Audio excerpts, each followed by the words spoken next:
บทที่2สระอิสระอีสระอิกออิกิต่ออิติปออิปิ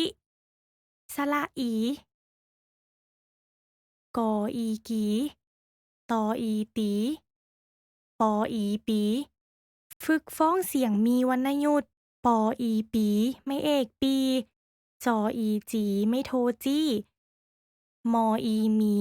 ไม่เอกมี ฟังและเว้าตามคำศัพท์นออีนี่ทออ่านทานนิทานก่ออากะปออีปิกะปิก่ออากะทออีทิกะทิวออีวีวีพออีผีผีมออีหมีหมีซออีสีสีวออีวีหวีอ่านคำศัพท์ลุมนี้กะปิกะทินิทานหมีผีหวีสี